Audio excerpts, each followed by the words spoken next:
वो वक्त था जब भारत की सरजमी पर एक सन्नाटा पसरा हुआ था। हर गली, हर गांव, हर शहर अंग्रेजी जुल्म की चादर में लिपटा हुआ था। ना कोई बोल सकता था, ना कोई सुन सकता था। डर, गुलामी और अत्याचार की बेड़ियों में जकड़ा हुआ ये देश बस एक किसी के इंतज़ार में था। उस किसी के जो हिम्मत दिखाए, जो जुल्म के खिलाफ खड़ा हो जाए, जो अपनी जान दांव पर लगाकर लाखों को हिम्मत दे जाए। और फिर पंजाब की धरती पर एक लाल पैदा हुआ, भगत सिंह। ऐसा नाम जो सिर्फ एक व्यक्ति नहीं बल्कि क्रांति की मिसाल बन गया। ऐसा नौजवान जिसने सिर्फ 23 वर्ष की आयु में इतिहास की धारा मोड़ दी। वो लड़का जो खून से सनी जमीन को चूमकर बोला, जब तक इस मिट्टी को आज़ादी नहीं मिलेगी मैं चैन से नहीं बैठूंगा। आज हम आपको एक ऐसी यात्रा पर ले चलेंगे, एक योद्धा, एक विचारक, एक लेखक और एक अमर शहीद की यात्रा पर। यह कहानी सिर्फ भगत सिंह की ही नहीं बल्कि उस पूरे भारत की है जो उसके साथ जागा, लड़ा, फिर रोया। यह कहानी है उस नौजवान की जिसने कहा, क्रांति की तलवार विचारों की शान पर तेज होती है, और फिर हंसते हंसते फांसी पर झूल गया ताकि हम आज़ाद सांस ले सकें। तो आइए सुनते हैं उस अमर बलिदान की कहानी, इनकलाब जिंदाबाद, शहीद आज़म भगत सिंह की गाथा, सिर्फ और सिर्फ ऑडियो कहानी बाय संयोगिता पर। पंजाब की मिट्टी में जन्मा लाल, पंजाब की धरती पर 1907 में स्थान बंगा गांव, जिला लायलपुर, जो कि अब पाकिस्तान में है। पंजाब की धरती पर उस दिन अजीब सी शांति फैली थी। आसमान में कहीं हल्के बादल थे, धरती पर सरसों की पीली चादर बिछी थी और हवा में गेहूं की बालियों की हल्की सुगंध तैर रही थी। बंगा गांव के एक साधारण से परिवार में, जो कि अत्यंत विचारशील और राष्ट्रवादी परिवार था, उस सुबह एक बेटे ने जन्म लिया। घर की दहलीज पर गायों की रंभाट के बीच जब शिशु की पहली किलकारी गूंजी तो ऐसा प्रतीत हुआ मानो उस घर में कोई साधारण बालक नहीं बल्कि एक आने वाली क्रांति ने जन्म लिया हो। सरदार किशन सिंह संधू की आंखों में चमक थी। उन्होंने अपने नवजात पुत्र को गोद में उठाया और धीरे से उसके माथे को चूमा। उस बालक के नेत्र जैसे गहराई से भरे हुए थे, शांत, गंभीर और आत्मविश्वास से लबरेज। माँ विद्यावती ने जब पहली बार उस नन्हे चेहरे को देखा तो उसकी आंखें नम हो गई। वह बोली, इसकी आंखों में कुछ है, जैसे ये हमारी मिट्टी की पीड़ा को समझ रहा हो। उस बच्चे का नाम रखा गया भगत सिंह। घर का माहौल, जहाँ दीवारें भी देशभक्ति की गवाही देती थी। भगत सिंह का परिवार साधारण किसान था, लेकिन विचारों से असाधारण। पिता किशन सिंह, चाचा जीत सिंह और स्वर्ण सिंह सभी अंग्रेजों के खिलाफ सक्रिय स्वतंत्रता सेनानी थे। चाचा अजीत सिंह ने तो पगड़ी संभाल जट्टा आंदोलन की शुरुआत की थी, जिसमें ब्रिटिश जमींदारी कर और जबरन कर संग्रह के खिलाफ पंजाब में किसानों को संगठित किया गया था। बचपन में भगत ने अपने चाचा और पिता को कई बार जेल आते जाते देखा, पर हैरानी की बात यह थी कि घर में कभी भी डर का माहौल नहीं होता था, बल्कि गर्व की एक चमक, एक ललकार हर दीवार में गूंजती रहती थी। भगत बचपन से ही अलग थे। जब दूसरे बच्चे मिट्टी के घरौंदे बनाते, भगत सवाल पूछता, बापू ये अंग्रेज कौन होते हैं हमें हुक्म देने वाले? माँ, क्या हमारे देश में कोई राजा नहीं? ये गोरों की जुबान हमें क्यों सिखाई जाती है? एक बार विद्यालय में अध्यापक ने पूछा, तू बड़ा होकर क्या बनेगा? भगत बोला, मैं बंदूक लेकर लड़ने वाला बनूंगा अंग्रेजों के खिलाफ। पूरी कक्षा में हंसी गूंज गई, पर अध्यापक गंभीर हो गए। उन्हें वह बालक साधारण नहीं लगा। जलियांवाला बाग, जब एक 12 वर्षीय बालक की आत्मा बदल गई। 13 अप्रैल 1919 अमृतसर के जलियांवाला बाग में खून की होली खेली गई। जनरल डायर के आदेश पर अंग्रेजी फौज ने निहत्थे शांतिपूर्ण प्रदर्शन कर रहे लोगों पर गोलियां चलाई। 400 से अधिक लोग मारे गए, हजारों घायल हुए। उस दिन धरती कांपी और एक 12 साल का बालक अंदर से टूट गया। भगत ने अखबार में खबर पढ़ी। बिना किसी को बताए वह घर से निकल पड़ा। वह अकेले जलियाबाद पहुंचा। वहां की माटी खून से सनी थी। लाशों का ढेर हटाया जा रहा था। चूने से गोलियों के निशान चिन्हित किए जा रहे थे। भगत ने शीश झुकाया, एक मुट्ठी मिट्टी उठाई और एक खाली शीशी में भर ली। उसने आंखें बंद की और बोला, अब ये मिट्टी मेरी आत्मा है। जब तक इसमें खून की गंध है मैं मुस्कुरा नहीं सकता। वह मिट्टी उसके जीवन भर की प्रेरणा बन गई। पढ़ाई और विचार जब शब्द हथियार बनते हैं। भगत सिंह एक उत्कृष्ट विद्यार्थी थे, पर उनकी पढ़ाई का उद्देश्य डिग्री नहीं, सोच की क्रांति था। उन्होंने लाहौर के नेशनल कॉलेज में दाखिला लिया, जहां युवा विचारकों की जमानत बन रही थी। वे इतिहास, दर्शन, समाजशास्त्र, राजनीति सब पढ़ते थे, लेकिन सबसे पहले वे पढ़ते थे क्रांतिकारियों की आत्मकथाएं। Karl Marx, Lenin, Maulana Azad, Savarkar, Thomas pen, Mazzini और बिस्मिल। उनकी दुनिया इन पुस्तकों के माध्यम से खुलती जा रही थी। उन्होंने नौजवान भारत सभा की स्थापना की। वहाँ वे कहते, तुम बंदूक से डरो मत, अपने विचारों से डरो, क्योंकि वही बंदूक से ज़्यादा घातक होते हैं। अभिनय नहीं, क्रांति चाहिए। एक कॉलेज में नाटक हो रहा था, भारत दुर्दशा। भगत उसमें अंग्रेज बने, लेकिन उनके अभिनय में इतनी आग थी कि दर्शक सन्न रह गए। साथियों ने पूछा, तुम इतनी सच्चाई से कैसे बोले? भगत बोले, क्योंकि मैं अभिनय नहीं कर रहा था। मैं हर दिन यही महसूस करता हूँ कि मेरा जीवन क्या है और मैं इसे जी रहा हूँ कैसे। पहला विद्रोह लेखनी से। 16 वर्ष की आयु में ही भगत अखबारों में लिखने लगे थे। उनका पहला लेख ब्रिटिश साम्राज्य की जड़ें कब हिलेंगी था, जिसमें लिखा था, अगर भारत आज़ाद होना चाहता है तो उसे सिर्फ बंदूक नहीं, विचारों की शक्ति चाहिए। और विचार पैदा होते हैं पढ़ने से, सोचने से, लड़ने से। यह था शहीद आज़म भगत सिंह के जीवन का पहला चरण, जब वह एक साधारण बालक से एक क्रांति की चिंगारी बन रहे थे, जब एक मिट्टी के टुकड़े ने उनके भीतर आग पैदा कर दी थी, जब विचार उनकी आत्मा बन गए थे। सैंडर्स की हत्या और चंद्रशेखर आज़ाद से मिलन। पंजाब की हवाओं में उस समय एक बेचैनी घुली हुई थी। यह समय था 1928। स्थान लाहौर, पंजाब। जनता के बीच गुस्सा था, अंग्रेजों की चालों से, उनके अधिनियमों से और उनकी बर्बरता से। देश में साइमन कमीशन के खिलाफ एक लहर चल रही थी। यह कमीशन भारतीयों के बिना ही भारत की राजनीति, भविष्य की योजना बनाने आया था।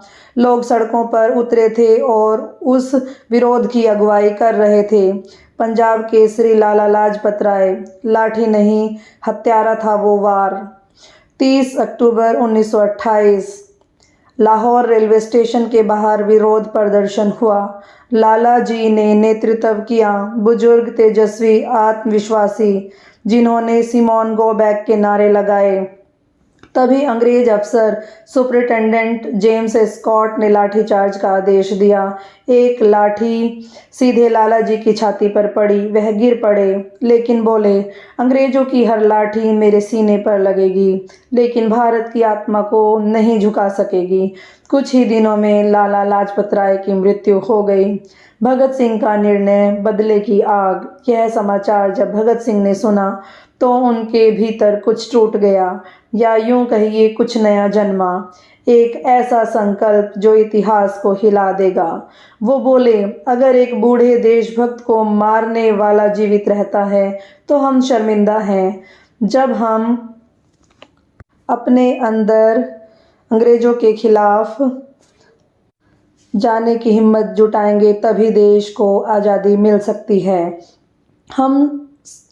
अब समय है कि अपनी चुप्पी तोड़ें और अंग्रेजों को बताएं कि भारत जाग चुका है। चंद्रशेखर आज़ाद से मिलन।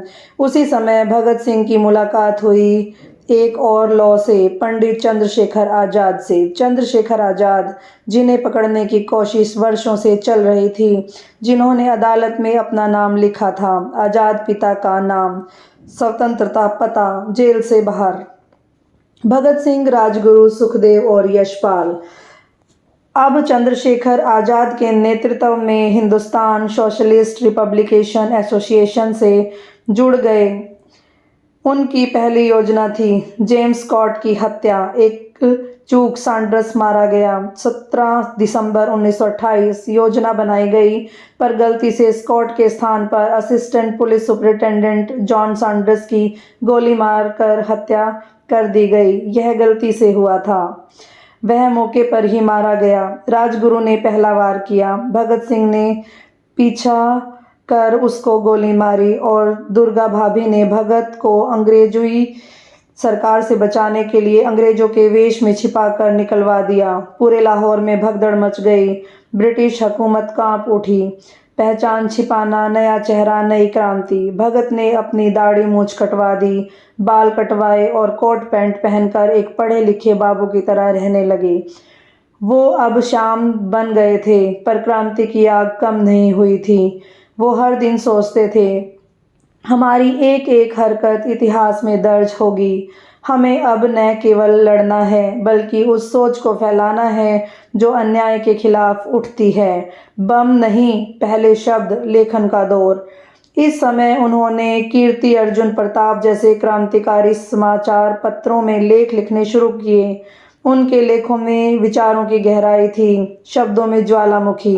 वे कहते, अगर तुम समझते हो कि अंग्रेज बंदूक से डरते हैं तो तुम गलत हो।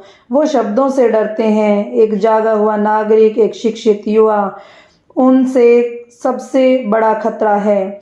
योजना अगली, ब्रिटिश संसद के अंदर धमाका। अब लक्ष्य था ब्रिटिश संसद, दिल्ली असेंबली में ऐसे बम फेंकना जो कि किसी को घायल न करे, लेकिन उसकी आवाज़ को हर कोने में पहुंचा दे। यह था शहीद भगत सिंह की यात्रा का दूसरा भाग, जहां एक घटना ने उनकी आत्मा में बदले की ज्वाला जला दी, जहां उनका सामना हुआ चंद्रशेखर आज़ाद जैसे महायोद्धा से, और जहां उन्होंने तय किया, अब शब्द भी हथियार होंगे और बंदूक भी।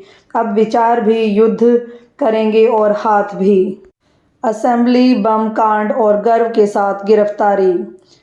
समय अप्रैल 1929। स्थान दिल्ली सेंट्रल असेंबली। देश की राजधानी में हलचल थी। अंग्रेज सरकार ने 2 नए बिल संसद में लाने की योजना बनाई थी। एक पब्लिसिटी सेफ्टी बिल, जिसमें पुलिस को बेइंतहा अधिकार मिलते। दूसरा ट्रेड डिस्ट्रीब्यूट बिल, जिसमें मजदूरों की हड़ताल को अपराध बनाया जा रहा था। इन दोनों कानूनों का उद्देश्य था भारतीय जनता की आवाज़ को दबाना। भगत सिंह और उनके साथियों ने यह तय किया कि अगर ये आवाज़ें संसद में नहीं सुनी जाएंगी तो हम उन्हें गूंज बनाकर छोड़ेंगे। योजना धमाका, लेकिन अहिंसात्मक। बम फेंकना था, लेकिन जान लेने के लिए नहीं। भगत सिंह और बटुकेश्वर दत्त ने एक नारा तय किया, बहरों को सुनाने के लिए धमाका जरूरी है।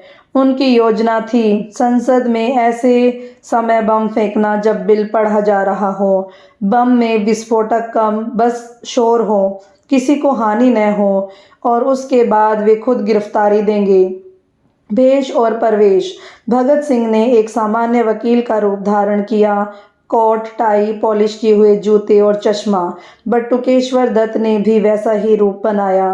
वे संसद भवन में दर्शक दीर्घों में बैठे, हाथों में बम की छोटी थैली और जेब में पर्चे, क्रांति के संदेशों वाले। बम फेंका गया। 8 अप्रैल 1929 दोपहर का समय। असेंबली में जैसे ही बिल पर चर्चा शुरू हुई, भगत सिंह ने बम निकाला और इनकलाब जिंदाबाद चिल्लाते हुए बम फेंका। एक तीव्र विस्फोट हुआ, धुआं गूंजा और पूरे हॉल में सन्नाटा छा गया। लोग भागने लगे, पर भगत और दत्त वहीं खड़े रहे। उन्होंने अपने पर्चे हवा में उछाले, क्रांति जिंदाबाद, भारत माता की जय, अंग्रेजी हुकूमत मुर्दाबाद। गिरफ्तारी गर्व और गरिमा के साथ। असेंबली में भगदड़ थी। पुलिस ने भगत सिंह और दत्त को घेरा, पर दोनों मुस्कुरा रहे थे, जैसे किसी उपलब्धि पर संतोष जता रहे हों। उन्हें पकड़कर जब ले जाया जा रहा था तो वे पूरे रास्ते नारे लगाते गए, इनकलाब जिंदाबाद, साम्राज्यवाद का नाश हो। भीड़ उनके पीछे पीछे चल रही थी। अब वे केवल युवक नहीं, आंदोलन के प्रतीक बन चुके थे। अदालत में भगत सिंह, न्याय से बड़ा विचार। जब अदालत में भगत सिंह को पेश किया गया तो पूरा न्यायालय स्तब्ध रह गया। उनके जवाबों में अद्भुत संयम और साहस था। न्यायाधीश ने पूछा, क्या तुम अपने अपराध को स्वीकार करते हो? भगत सिंह बोले, अगर देश के लिए आवाज़ उठाना अपराध है तो हाँ, मैं अपराधी हूँ। उन्होंने अदालत में भी लेनिन को श्रद्धांजलि दी, जो उसी दिन निधन को प्राप्त हुए थे। उनका नारा था, लेनिन जिंदाबाद। जेल में शब्दों का संग्राम। जेल में भगत सिंह ने अपनी कलम को तेज किया। वे नित्य लेख लिखते थे, क्रांति, समाजवाद, धर्म, नास्तिकता और स्वतंत्रता पर। उनका सबसे प्रसिद्ध लेख है, मैं नास्तिक क्यों हूँ, जिसमें उन्होंने ईश्वर पर विश्वास की बजाय मानवता पर विश्वास जताया। वे कहते, अगर भगवान होता और अन्याय होता तभी मैं भगवान को मानता। तो ये कैसा मानना हुआ? तो ये तो वह अन्यायी होता या असमर्थ। मैं मानवता को ही धर्म मानता हूँ। अगर भगवान होता तो अन्याय नहीं होता। क्रांति की भूख, हड़ताल। जेल में उन्होंने देखा, अंग्रेज अधिकारी भारतीय कैदियों के साथ पशुवत व्यवहार करते थे। गंदा खाना, गंदा पानी, बदसलूकी, जबकि अंग्रेज कैदियों को सम्मान और विशेष सुविधाएं मिलती थी। इस अन्याय के खिलाफ भगत सिंह, यतीन्द्र नाथ दास, बटुकेश्वर दत्त और अन्य साथियों ने भूख हड़ताल शुरू की। 63 दिनों तक उन्होंने अन्न नहीं लिया। यतीन्द्र नाथ दास की शहादत। भूख हड़ताल के दौरान यतीन्द्र नाथ दास की मृत्यु हो गई। उनकी शव यात्रा में हजारों की भीड़ उमड़ी। हर गली में नारे लगे, शहीद यतीन्द्र दास अमर रहे, इनकलाब जिंदाबाद। भगत सिंह की हालत भी बेहद नाजुक हो गई थी, पर वे मुस्कुरा रहे थे, जैसे दर्द से भी ऊपर उठ चुके हों। इस अध्याय में भगत सिंह सिर्फ एक क्रांतिकारी नहीं, एक विचार, एक आवाज़, एक ऐसा इंसान बन गए जो जेल की दीवारों से भी ऊंची उड़ान भर रहा हो। फांसी की सज़ा और अंतिम दर्शन। समय मध्य 1930। स्थान लाहौर सेंट्रल जेल। जेल के भीतर सन्नाटा पसरा था। भीतर के गलियारों में हल्की रोशनी और दीवारों पर सीलन थी, लेकिन एक कोठरी थी जहां प्रकाश भीतर से आता था। वह कोठरी थी भगत सिंह की। बिना किसी डर के, बिना किसी चिंता के वो हर दिन कुछ न कुछ पढ़ते। Lenin, Marx, Tolstoy, Bernard Shaw, कभी कभी क्रांतिकारी गीत गुनगुनाते हुए। उनका चेहरा शांत था, लेकिन आंखों में जलती थी आग। उनकी कलम लगातार लिख रही थी एक ऐसी क्रांति की कहानी जो मौत से आगे की बात करती थी। अदालत का फैसला, मृत्युदंड। अक्टूबर 1930 ब्रिटिश न्यायालय ने निर्णय सुनाया। भगत सिंह, राजगुरु और सुखदेव को सैंडर्स की हत्या के अपराध में फांसी की सजा दी जाती है। पूरा देश स्तब्ध रह गया, परंतु जेल में भगत सिंह शांत थे। साथियों ने पूछा, डर नहीं लगता? वह मुस्कुराए और बोले, मैं मरने से नहीं डरता, मैं मरने नहीं जा रहा। मैं तो एक विचार बन चुका हूँ जिसे कोई मार नहीं सकता। आखिरी मुलाकातें, माँ, पिता और भाई। भगत सिंह की माँ विद्यावती जब जेल मिलने आई तो कांप रही थी। उनके बेटे का चेहरा देखा नहीं जा रहा था। निखरा हुआ संतुलित चेहरा नजर आ रहा था भगत सिंह का। माँ रो पड़ी। भगत सिंह ने उनका सिर चूमा और बोले, माँ देखो, मैं कमज़ोर नहीं हूँ। तुम्हारा बेटा हार कर नहीं जा रहा, मैं लड़ते लड़ते जा रहा हूँ। पिता किशन सिंह आए तो उन्होंने पूछा, अगर तुम माफ़ी मांग लो तो शायद सज़ा टल जाए। भगत ने सिर झुका लिया और धीरे से कहा, पिताजी, अगर मेरे जीते जी मेरी आत्मा झुक गई तो मेरी मौत व्यर्थ होगी। जेल में अंतिम पुस्तकें। फांसी की तारीख निश्चित हो चुकी थी। 23 मार्च 1931। भगत सिंह के पास अब समय था, बस कुछ दिन। इन दिनों में उन्होंने सबसे अधिक पढ़ा, लेनिन की जीवनी और रूस की क्रांति पर दस्तावेज। जब एक जेलर ने पूछा, तुम इस समय भी किताबें क्यों पढ़ते हो? भगत बोले, मैं जानना चाहता हूँ कि मौत से पहले वो सब जान लूँ जो जीवन को अर्थ देता है। अंतिम पत्र। फांसी से एक दिन पहले भगत सिंह ने आखिरी पत्र लिखा। उसमें लिखा था, मैं जानता हूँ कि मेरी मृत्यु से क्रांति की गति तेज नहीं होगी, लेकिन लोगों के मन में एक चिंगारी जरूर जलेगी। यही मेरी विरासत होगी। 23 मार्च 1931। आखिरी रात। जेल की रातों में अक्सर सन्नाटा होता है, लेकिन उस रात एक कोठरी से एक गीत गूंज रहा था। सरफरोशी की तमन्ना अब हमारे दिल में है, देखना है जोर कितना बाजुए कातिल में है। जेल के सिपाही रुक कर सुनते थे। कुछ की आंखें नम थीं। भगत सिंह ने अपने कपड़े ठीक किए, बाल संवारे और फिर लेनिन की किताब खोली। ठीक उसी समय दरवाज़ा खटका। फांसी का मंच। रात के 7:15 पर तय समय से पहले ही अंग्रेज अफसरों ने तख्ताए फांसी सजाया। उन्हें डर था कि सुबह तक भीड़ जमा हो जाएगी। भगत सिंह ने तख्ते की ओर कदम बढ़ाए, मुस्कुराते हुए। उन्होंने फांसी के फंदे को देखा जैसे कोई माला हो। सिपाही ने कहा, आखिरी इच्छा? भगत बोले, हाँ, मैं एक बार फिर इनकलाब जिंदाबाद कहना चाहता हूँ। और फिर उन्होंने जोर से चिल्लाया, इनकलाब जिंदाबाद, भारत माता की जय। रस्सी खिंच गई और एक विचार हवा में फैल गया। अंतिम संस्कार चुपचाप। सरकार को डर था कि कहीं अंतिम यात्रा में जनविद्रोह न हो जाए, इसलिए शवों को सीधा फिरोजपुर के पास सतलुज नदी किनारे चुपचाप जला दिया गया। मगर खबर फैल गई। लोग टूट पड़े उस जगह पर जहां राख में अब इनकलाब बोल जा रहा था। फांसी इस शब्द में जहां डर होता है, भगत सिंह ने उसमें विचारों की विजय देखी। वे मरे नहीं, वे अमर हुए। क्रांति की विरासत और भगत सिंह के विचार। मृत्यु के बाद की गूंज। एक विचार जीवित रह गया। 23 मार्च 1931 को रात के अंधेरे में जिस युवा की निर्विकार मृत्यु हुई, वह सिर्फ एक देह नहीं था, वह एक चलती फिरती चेतना थी।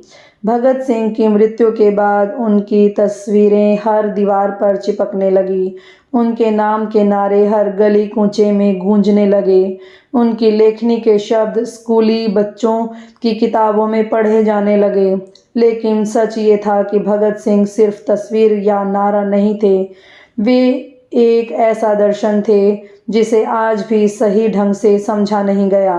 क्रांति का अर्थ। भगत सिंह की व्याख्या। अक्सर लोग सोचते हैं क्रांति का अर्थ है हथियार, गोली, बम, लेकिन भगत सिंह ने अपनी डायरी में लिखा, क्रांति की तलवार विचारों की शान पर तेज होती है। क्रांति का अर्थ अराजकता नहीं, बल्कि न्याय आधारित व्यवस्था है।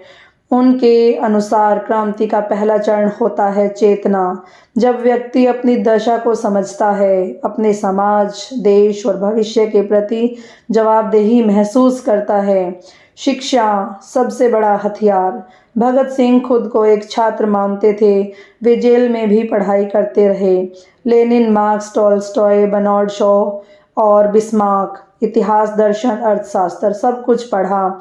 उनकी नोटबुक में एक वाक्य लिखा था, अगर एक किसान को क्रांति समझ नहीं आती, वो मोहरा बनता है, योद्धा नहीं। वे कहते थे, ज्ञानविहीन क्रांति एक गूंगी चीख है जो शोर करती है पर बदलाव नहीं लाती।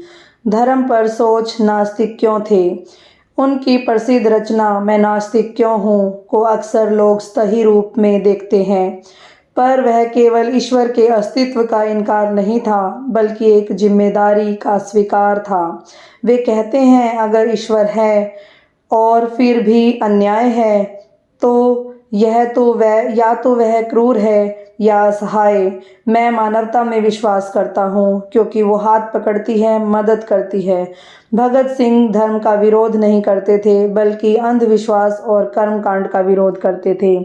समाजवाद उनका अंतिम सपना, उनकी अंतिम विचारधारा थी साइंटिफिक सोशलिज्म, एक ऐसा समाज जहां श्रमिक को उसका पूरा अधिकार मिले, शिक्षा और स्वास्थ्य सभी के लिए अनिवार्य हो, अमीर और गरीब के बीच खाई न हो, जाति, धर्म, वर्ण के नाम पर भेदभाव न हो। वे कहते थे, अगर सिर्फ अंग्रेज चले गए और जमींदार सेठ राज करते रहे तो वो स्वतंत्रता नहीं, नई गुलामी होगी। उनकी क्रांति सत्ता बदलने की नहीं थी, बल्कि व्यवस्था को जड़ से बदलने की थी। युवाओं के नाम उनका संदेश। भगत सिंह युवाओं की क्रांति की आत्मा मानते थे। वे लिखते थे, मैं चाहता हूँ कि भारत का हर नौजवान किताबें पढ़े, प्रश्न पूछे, बहस करे और बदलाव लाने के लिए खड़ा हो। वे क्रांतिकारी को केवल हथियारधारी नहीं मानते थे, बल्कि एक ऐसा इंसान मानते थे जो सोचता है, सवाल करता है और जूझता है। मृत्यु के बाद का प्रभाव। भगत सिंह की मृत्यु ने पूरे भारत को हिला दिया। लाहौर से बनारस, बंगाल से बम्बई, हर शहर, हर कस्बा शोक में डूब गया था। बच्चे उनके जैसा बनना चाहते थे, कवि उनकी वीरता पर कविताएं लिख रहे थे और नेताओं की भाषा में उनके नारे घुल चुके थे। लेकिन क्या हम उनके सपनों का भारत बना पाए? यही सवाल उठता है। क्या हम उनके विचारों को जीवित रख पाए? क्या हमने जातियों को मिटाया, समान शिक्षा और स्वास्थ्य व्यवस्था बनाई, किसानों को न्याय दिलाया, महिलाओं को बराबरी दी? कहीं न कहीं भगत सिंह एक तस्वीर एक सीमित कर गए। उनके विचारों को शायद हमने उतनी गंभीरता से नहीं लिया जितनी उनकी शहादत को। याद रखना, वो कह गए थे, मैं मारा जाऊंगा पर मेरे खून का एक एक कतरा सवाल बनकर उभरेगा, मेरी मौत तुम्हारा इम्तिहान लेगी। इस अध्याय में हमने जाना कि भगत सिंह का बलिदान सिर्फ एक घटनाक्रम नहीं था, बल्कि एक दिशा थी, एक दृष्टिकोण था, एक विचार था जो आज भी जीवित है अगर हम उसे अपनाना चाहें। साथी क्रांतिकारी और भगत सिंह की प्रेरणा की लहर। जब कोई अकेला नहीं होता, भगत सिंह के साथ खड़े वो वीर।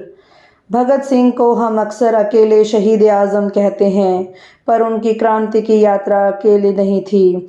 उनके साथ थे राजगुरु सुखदेव, बटुकेश्वर दत्त, चंद्रशेखर आज़ाद, यतीन्द्रनाथ दास जैसे वो दीप जिन्होंने खुद को जलाकर उस अंधेरे में रोशनी फैलाई।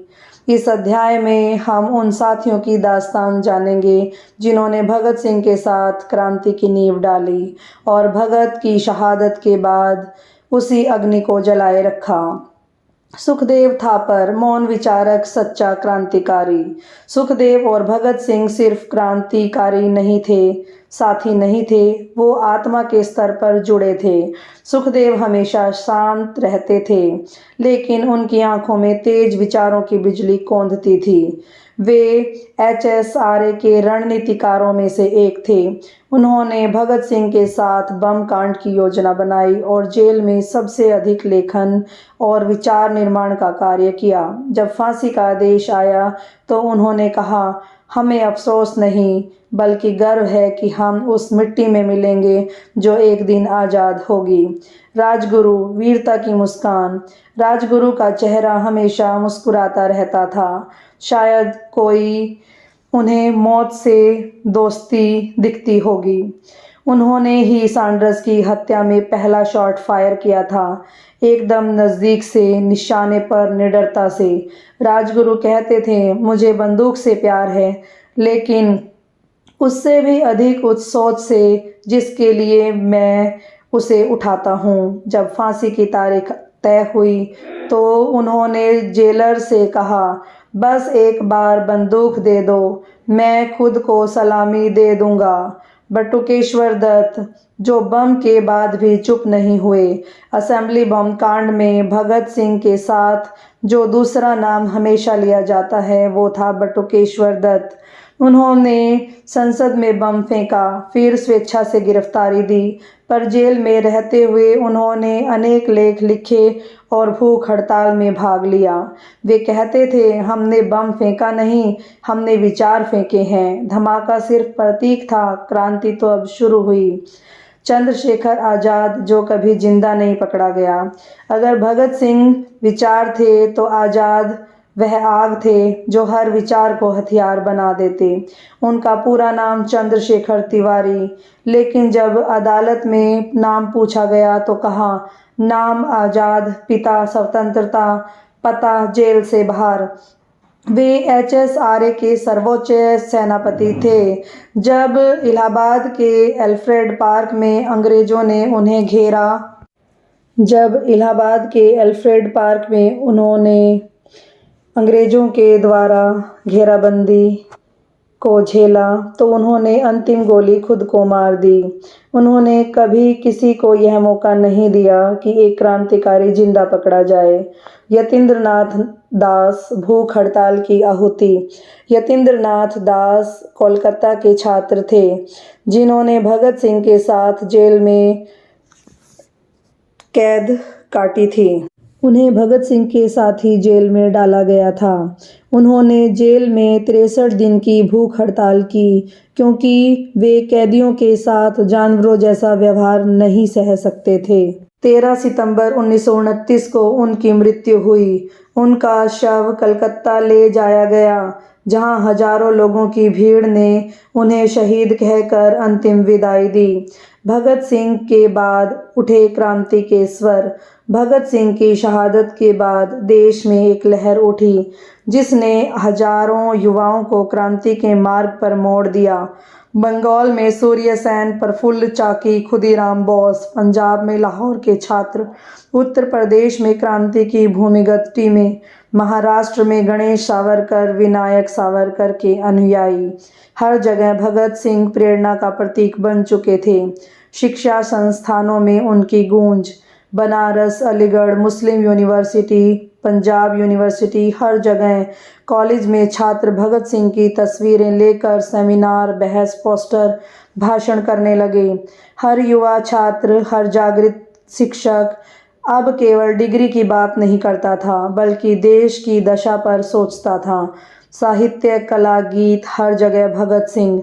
उनकी कहानी पर कविताएं लिखी गई। वो झुका नहीं, वो रुका नहीं, मौत भी जिससे डर गई वो भगत सिंह था। उर्दू, पंजाबी, हिंदी के हर कवि, गायक, नाटककार अब उन्हें अपनी कृति में स्थान दे रहे थे। इप्टा जैसा नाट्य मंडलों ने शहर शहर घूमकर भगत सिंह पर आधारित नाटक किए। अंतर्राष्ट्रीय असर। भगत सिंह की चर्चा सिर्फ भारत में नहीं बल्कि इंग्लैंड, अमेरिका और रूस तक पहुंची। लंदन में भारतीय छात्रों ने उनके लिए कैंडल मार्च निकाला। लेनिन की बेटी ने उनके विचारों की सराहना की। अमेरिका की न्यूयॉर्क टाइम्स ने उन्हें रेवोल्यूशनरी पोएट ऑफ इंडिया कहा।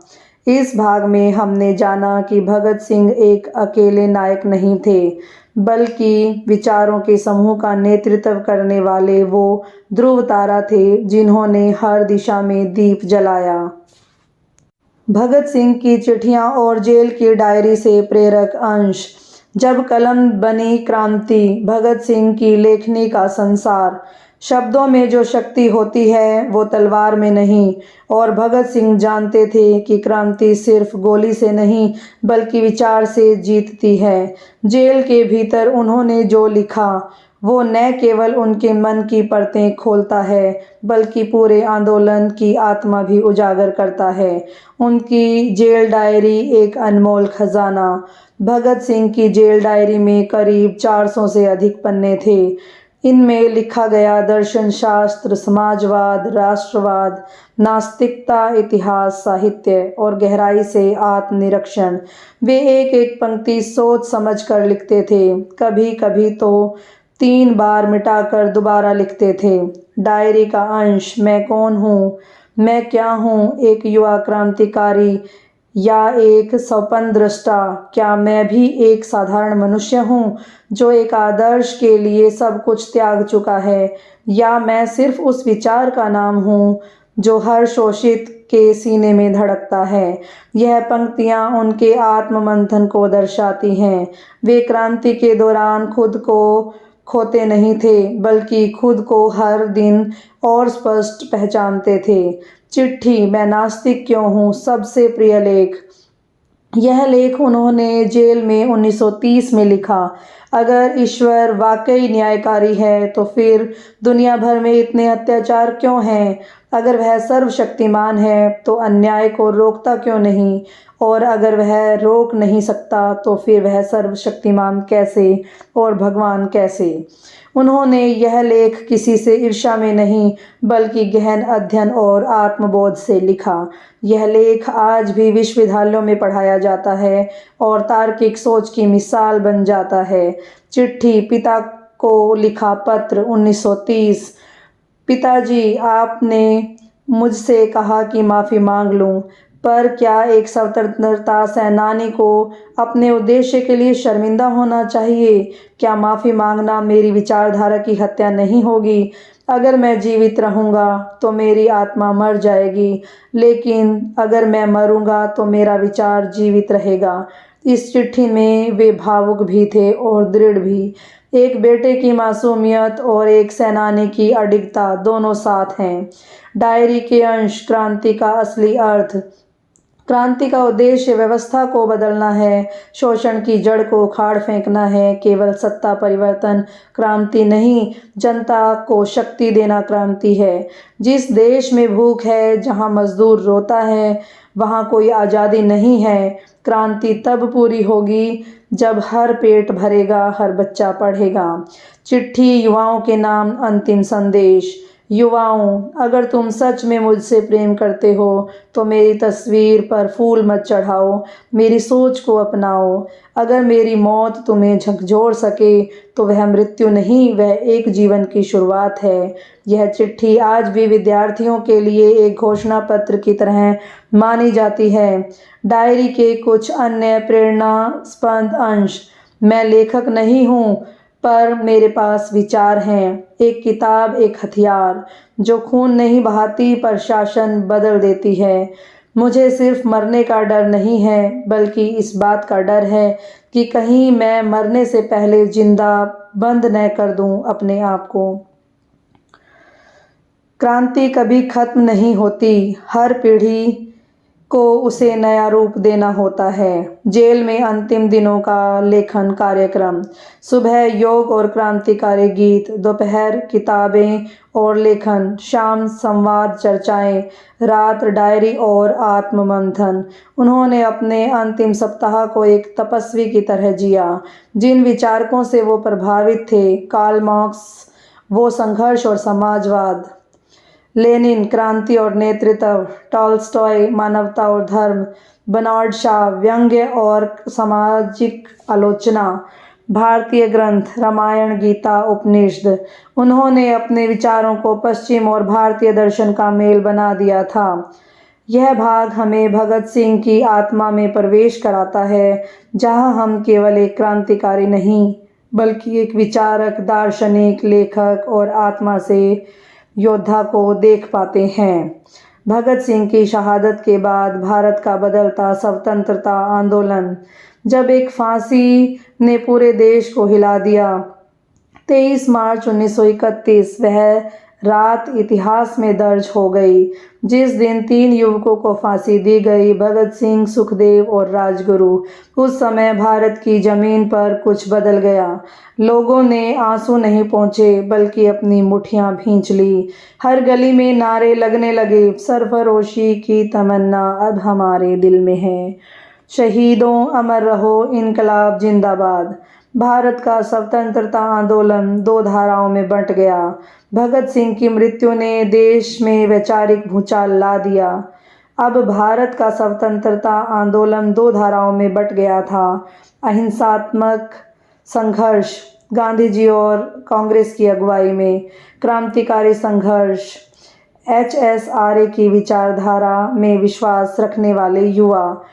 अब हर व्यक्ति यह सोचने पर मजबूर था, क्या केवल अहिंसा से अंग्रेजी सत्ता झुकेगी, या क्या युवा जोश और बलिदान से क्रांति लाई जाएगी। गांधी जी का रुख और विवाद। भगत सिंह की फांसी के पहले गांधी जी और लॉर्ड इरविन के बीच समझौता हुआ था, जिसे गांधी इरविन पैक्ट कहते हैं। लोगों को उम्मीद थी कि गांधी जी भगत सिंह की सज़ा माफ़ कराएंगे, लेकिन जब फांसी हुई तो बहुतों ने गांधी जी को दोषी ठहराया। देश भर में नारे लगे, गांधी ने भगत को मरवाया। हालांकि गांधी जी ने कहा था, मुझे भगत सिंह के साहस पर गर्व है, पर मैं हिंसा का समर्थन नहीं कर सकता। फिर भी यह स्पष्ट था, गांधी जी और युवा पीढ़ी के बीच एक दरार पैदा हो चुकी थी। युवाओं की सोच में क्रांति। भगत सिंह की मौत के बाद कॉलेजों, विश्वविद्यालयों और नौजवानों के बीच नया आंदोलन शुरू हुआ। बनारस, पंजाब यूनिवर्सिटी, इलाहाबाद विश्वविद्यालय, सब जगह छात्र संघ इनकलाब जिंदाबाद के नारे लगने लगे। युवाओं ने कहा, हमें केवल स्वतंत्रता नहीं, हमें न्याय, समानता और समाजवाद भी चाहिए। भगत सिंह के लेख जैसे मैं नास्तिक क्यों हूँ, क्रांति का अर्थ क्या है, छात्रों में वितरित किए जाने लगे। अब युवा सिर्फ झंडा नहीं, विचार भी उठाने लगे थे। भगत सिंह की विरासत, कांग्रेस का रुख। कांग्रेस पार्टी ने 1931 के कराची अधिवेशन में भगत सिंह की शहादत को नमन करते हुए उनकी सांकेतिक क्रांतिकारी विरासत को स्वीकार किया, परंतु कुछ ही वर्षों में यह विरासत सिर्फ भाषणों तक सीमित रह गई। उनके विचार समाजवाद, धर्मनिरपेक्षता, समानता को न अपनाकर केवल उनकी तस्वीरों को मंचों पर सजाया गया। आंदोलन का बदलता स्वरूप। 1932 के बाद ब्रिटिश शासन ने क्रांतिकारी दलों को पूरी शक्ति से कुचलने का प्रयास किया। HSRA के कई नेता गिरफ्तार हुए। क्रांतिकारी गतिविधियां धीरे धीरे कमज़ोर पड़ने लगी। अब कांग्रेस का प्रभाव फिर से बढ़ने लगा। 1935 गवर्नमेंट ऑफ इंडिया एक्ट के तहत कांग्रेस को प्रांतीय सरकारों में भागीदारी मिली। अब स्वतंत्रता आंदोलन सत्ता के अंदर से काम करने की दिशा में बढ़ गया था। लेकिन बहुत से युवा सोचते थे, क्या भगत सिंह इसी के लिए मरे थे। वैश्विक स्तर पर असर। भगत सिंह की शहादत ने अंतर्राष्ट्रीय नेताओं को प्रभावित किया। रूसी पत्रिकाओं में उनकी लेखनी के अनुवाद छपे। ब्रिटिश संसद में कुछ सांसदों ने सजा का विरोध किया। अमेरिका की क्रांति पत्र द लिबरेटर ने लिखा, लोकगीतों, कहानियों और नाटकों में जीवित रहे भगत सिंह पंजाब में उनके बलिदान पर लोकगीत बने। बंगाल और बिहार में नाटक मंडलियों ने उनके जीवन पर नाट्य प्रस्तुतियां की। हर वर्ष 23 मार्च को शहादत दिवस के रूप में मनाया जाने लगा। वे अब सिर्फ इतिहास नहीं, जन स्मृति का हिस्सा बन चुके थे। सवाल जो उठते हैं, क्या हमने उनके सपनों का भारत बनाया? क्या आज भी किसानों, मजदूरों, दलितों को बराबरी मिलती है? क्या हम सिर्फ उनकी तस्वीर को फूल से ढककर उनके विचारों को भुला चुके हैं? उनके शब्द आज भी गूंजते हैं, अगर मेरी शहादत से देश को जागरूकता मिली तो मेरा जीवन सफल हुआ, अगर नहीं तो मेरी मृत्यु एक अधूरा गीत बन जाएगी। इस भाग में हमने देखा कि भगत सिंह की मृत्यु का कोई अंत नहीं, बल्कि एक नई वैचारिक यात्रा की शुरुआत थी। आज़ादी के बाद भगत सिंह की विरासत और आज का भारत। 15 अगस्त 1947 जब भारत आज़ाद हुआ, सालों की कुर्बानियाँ, हजारों फांसी, लाखों आंदोलनकारियों के संघर्ष के बाद जब लाल किले पर तिरंगा लहराया तो देश की आत्मा जैसे गा उठी, वंदे मातरम, भारत माता की जय। परंतु उस ऐतिहासिक क्षण पर एक चेहरा नहीं था जिसे सबसे ज़्यादा श्रद्धांजलि मिलनी चाहिए थी, भगत सिंह। भगत सिंह की शहादत का सम्मान या सिर्फ औपचारिकता। 1947 के बाद भारत सरकार ने भगत सिंह की कुछ मूर्तियां स्थापित की। स्टेडियम, स्कूल, चौराहों के नाम उनके नाम पर रखे गए। उनकी तस्वीरें सरकारी दफ्तरों में टंगी। लेकिन क्या यह पर्याप्त था? क्या हर केवल प्रतीकात्मक सम्मान था या वास्तविक स्वीकार्यता? क्योंकि उनके विचारों, समाजवाद, समानता, धर्मनिरपेक्षता और पूंजीवाद का विरोध तो लागू होने की कोशिशें की जाने लगी थी। शहीद भगत सिंह बनाम विचारक भगत सिंह। आज़ादी के बाद भगत सिंह को जनता की नज़रों में एक शहीद, एक वीर योद्धा के रूप में प्रस्तुत किया गया, जो सच्चाई है। लेकिन सरकारें और शैक्षणिक संस्थाएं उनकी वैचारिक गहराई से कतराती थी। उन्हें एक हीरो के रूप में तो स्वीकार किया गया, पर एक दार्शनिक क्रांतिकारी के रूप में नहीं। उनकी किताबें पाठ्यक्रमों में सीमित रहीं। उनके समाजवादी दृष्टिकोण को विवादास्पद करार दिया गया। भारत के संविधान में उनकी झलक। भारतीय संविधान ने समानता, धर्मनिरपेक्षता, सामाजिक न्याय, अभिव्यक्ति की स्वतंत्रता जैसे मूल्य अपनाए, जो भगत सिंह की सोच से मेल खाते थे। परंतु व्यवहार में ऐसा कुछ नहीं हुआ। क्या किसानों को न्याय मिला? क्या जातिवाद खत्म हुआ? क्या पूंजीवादी लूट थमी? नहीं। इसलिए भगत सिंह की चेतना अधूरी रही, क्रांति की आधी तस्वीर बनी रही। पूंजीवाद और राजनीति, भ्रष्टाचार, भगत की चेतावनी। भगत सिंह ने लिखा था, अगर अंग्रेज चले भी जाएं तो जमींदार, उद्योगपति, नेता उसी तरह शासन करें तो आज भी आज़ादी नहीं, वह शोषण का नया रूप होगा। आज चंद घरानों के पास देश की अधिकांश संपत्ति है। आम आदमी शिक्षा और स्वास्थ्य के लिए जूझ रहा है। राजनेता अमीर हो गए हैं, लेकिन जनता की हालत जस की तस बनी हुई है। यही तो वह भय था जिससे भगत सिंह हमें सावधान करना चाहते थे। क्या हम उनकी चेतना को भूल बैठे? आज स्कूलों में भगत सिंह का जिक्र होता है, एक बालक के रूप में जिसने फांसी पर चढ़कर देशभक्ति दिखाई। परंतु उनका असली योगदान विचारों का सृजन, व्यवस्था को बदलने का सपना और क्रांति की परिभाषा को बदल देना, क्या उसे पढ़ाया जाता है? कभी कभार उन्हें गांधी जी से विपरीत सोच वाला हिंसक युवक बता दिया जाता है, जबकि उन्होंने खुद कहा था, हिंसा हमारा उद्देश्य नहीं, आवश्यकता है। अगर व्यवस्था सुनती तो हमें बम फेंकने की जरूरत नहीं थी। युवाओं में अब भी उनकी गूंज। आज भी जब कोई युवा अन्याय के खिलाफ आवाज उठाता है तो वह कहीं न कहीं भगत सिंह की आत्मा को पुकार रहा होता है।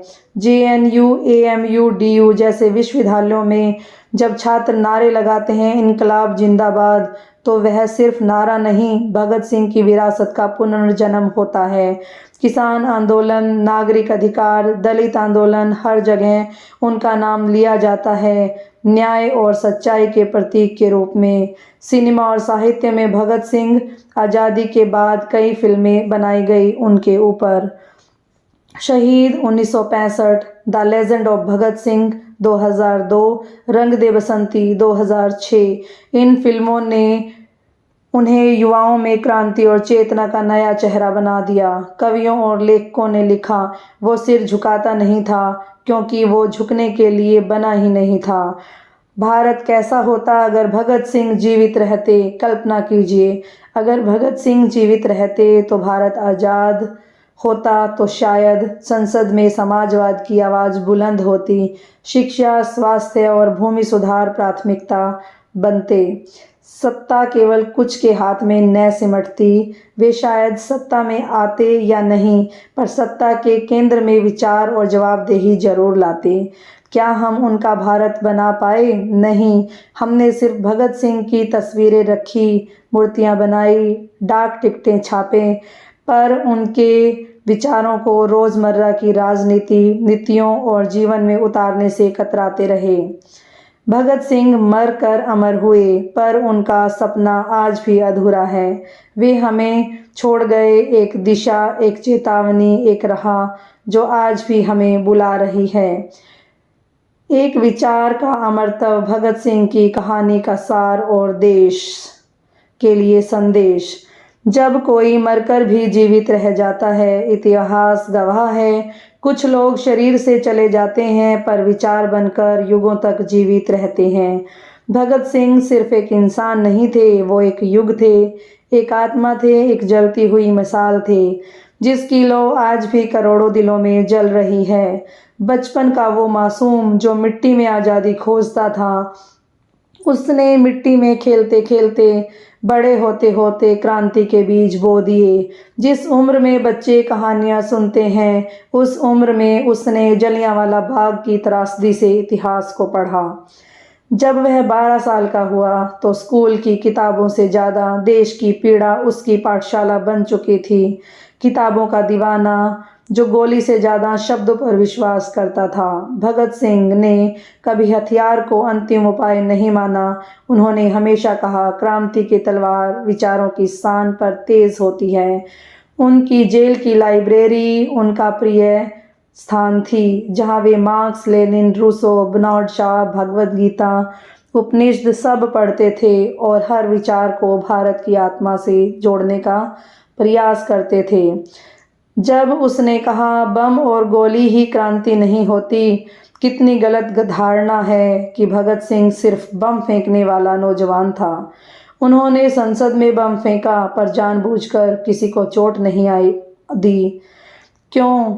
क्योंकि उनका मकसद हिंसा नहीं था, चेतना जगाना था। वे चाहते थे कि व्यवस्था की नींव हिले, ना कि इंसान का जीवन छीना जाए। जब उसने फांसी को चूमा, जैसे कोई प्रेमी वियोग को गले लगाता है। 23 मार्च 1931 शाम के लगभग 7:30 बजे लाहौर की सेंट्रल जेल में 3 युवकों को फांसी पर चढ़ाया गया। भगत सिंह 23 साल, सुखदेव 24 साल, राजगुरु 22 साल। जिस समय जल्लाद ने रस्सी खींची, उससे पहले भगत सिंह ने कहा था, हंसते हंसते जान लुटा देंगे, वतन पर मिटेंगे हम। और अब शव को गुप्त रूप से जलाया गया तो उस राख से एक विचार का बीज फूटा, जिसे आज तक कोई नहीं मिटा पाया। भगत सिंह के 3 चेहरे, एक संपूर्ण व्यक्तित्व, विचारक जिन्होंने गहराई से समझा कि भारत का असली दुश्मन क्या है, अशिक्षा, असमानता, जातिवाद, पूंजीवाद। योद्धा जिन्होंने साहस के अन्याय को चुनौती दी बिना हथियारों के, पर संकल्प की तलवार से। मानवतावादी जिन्होंने धर्म, जाति, वर्ग से ऊपर उठकर इंसान को सबसे बड़ा धर्म बताया। अंतिम इच्छा, कोई पुजारी नहीं, कोई कर्मकांड नहीं। भगत सिंह ने कहा था, मेरे शव के पास कोई मंत्र ना पढ़ा जाए, मुझे शहीद करो पर भगवान मत बनाओ, क्योंकि भगवानों की पूजा होती है, सवाल नहीं। वे सवालों को जन्म देने वाला इंसान थे, ना कि पूजा में बांध देने वाला प्रतीक। आज का भारत और अधूरी क्रांति। आज किसान आत्महत्या कर रहा है, शिक्षा एक व्यापार बन चुकी है, धर्म के नाम पर दंगे होते हैं, अमीर और अमीर हो रहा है, गरीब और दब रहा है। तो क्या भगत सिंह की क्रांति सफल हुई? नहीं, पर अधूरी क्रांति का मतलब हार नहीं होता, बल्कि नया चरण होता है। अगर भगत सिंह आज जीवित होते तो वे सोशल मीडिया पर नफरत के खिलाफ लिखते, छात्रों के साथ बैठकर बहस करते, संविधान की रक्षा के लिए आवाज़ उठाते और कहते, तिरंगे का मतलब सिर्फ झंडा नहीं, न्याय, समानता और भाईचारा है। युवाओं के लिए अंतिम संदेश, पढ़ो क्योंकि ज्ञान सबसे बड़ा हथियार है, सोचो क्योंकि विचार से क्रांति होती है, लड़ो क्योंकि चुप रहना अन्याय को बढ़ावा देना है, और जियो क्योंकि तुम्हारा जीवन किसी और के जीवन की मशाल बन सकता है। भगत सिंह कोई बीता हुआ इतिहास नहीं, वो आज की चेतना का प्रतीक हैं। हर बार जब तुम अन्याय के सामने चुप हो जाते हो, भगत सिंह की आत्मा कांपती है। हर बार जब तुम सच के लिए खड़े होते हो तो वे मुस्कुराते हैं। 23 मार्च 1931 को जब भगत सिंह, राजगुरु और सुखदेव फांसी के फंदे पर चढ़े तो जेल की दीवारें कांप उठी, पर उन्होंने एक बार भी पीछे मुड़कर नहीं देखा। उनकी आंखों में डर नहीं बल्कि संतोष था कि वो अपने देश के लिए जिए और देश के लिए ही मरे। आज वो मिट्टी में सो रहे हैं, पर उनकी आवाज़ गूंज रही है, इनकलाब जिंदाबाद। उनका संघर्ष खत्म नहीं हुआ, वो हर इंसान के दिल में जिंदा है जो अन्याय के खिलाफ आवाज़ उठाता है। वो हर उस नौजवान में जीवित है जो किताबों के जरिए सोच को बदलना चाहता है, और हम उस व्यक्ति में जो कहता है, मुझे कोई अफसोस नहीं कि मैंने देश के लिए जान दी। ये थी अमर शहीद भगत सिंह की जीवन गाथा। अगर इस कहानी ने आपके दिल को छुआ हो तो इसे दूसरों तक ज़रूर पहुंचाएं। और अगर आप चाहते हैं कि ऐसी सच्ची प्रेरणादायक कहानियाँ आप तक पहुंचती रहें तो चैनल ऑडियो कहानी बाय संयोगिता को सब्सक्राइब करना न भूलें। अगली बार फिर मिलेंगे एक और नायक, एक और कहानी, एक और प्रेरणा के साथ। जय हिंद, वंदे मातरम।